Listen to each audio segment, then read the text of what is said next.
As you can see, I am driving whilst doing my final reflection.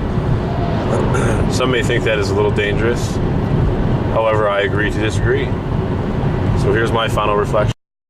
Alright, as far as my essential belief statement goes, not too much has changed from the original one that I wrote. I wrote in the original one that I wanted to learn how to better adapt to learning styles and how to become to be engaging for students. And throughout the course, I think that I have become a little bit more well-rounded. I believe that I learned how to adapt to the MIs since the beginning of the course, since I wrote that. So I've actually achieved a little bit of what I wrote in the essential belief statement, in that I have a better understanding of how to adapt to MIs and be more engaging. I said in my essential belief statement that I wanted to be a more well-rounded teacher, or be the most well-rounded teacher that I can. And I think this course is definitely a great big step towards that. And I feel that I am definitely much more well-rounded than I was before taking this particular part of the practice.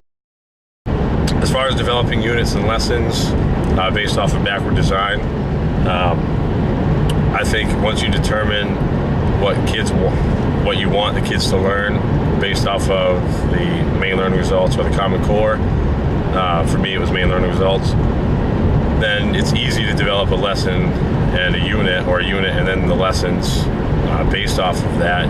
So once you know what you want them to learn, you can go back and do step-by-step of how are you going to get to that point.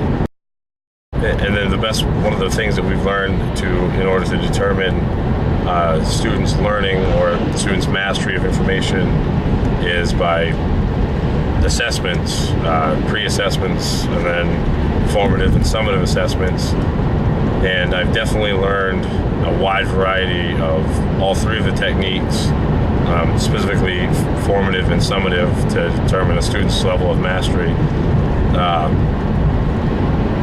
We've done several different techniques. We do it constantly. We've learned to constantly do it throughout our lessons. Every lesson has assessment. You're constantly assessing your students. I mean, that's the best way to determine their overall learning. And then with that differentiated instruction, I mean, that's where the MIs come into play. Through the MIs, you can learn individual strengths or weaknesses, and then you can play into those. You can work on building weakness or weak areas, or you can really play into their strengths and have assignments or activities that really bring that out in a student. And that only enhances learning. By not doing differentiated instruction, you're really hurting a majority of the kids.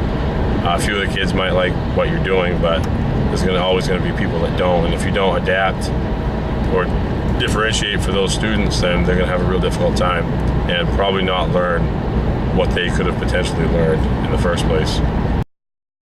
As far as a grade in this class, I really feel that I've earned an A, of course. Why would I say otherwise? With the exception of one chapter reflection, I've turned in everything on time. I feel that I've done pretty exceptional work.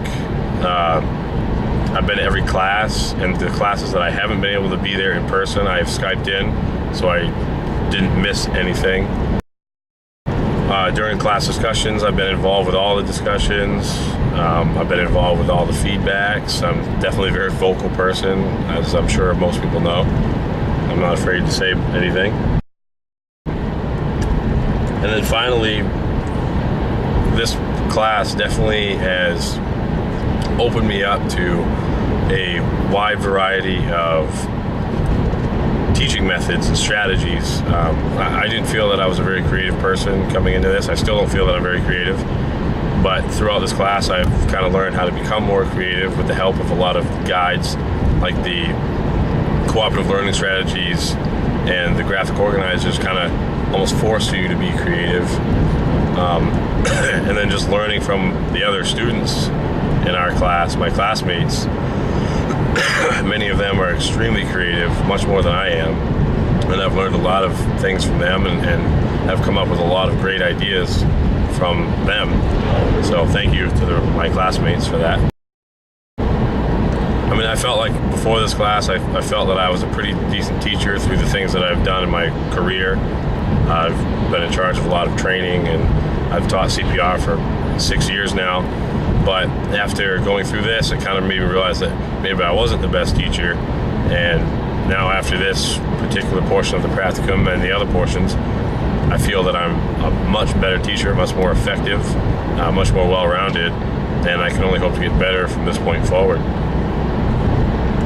So I guess that concludes my final reflection, and thank you to all of my classmates, and thank you, Dr. Grace.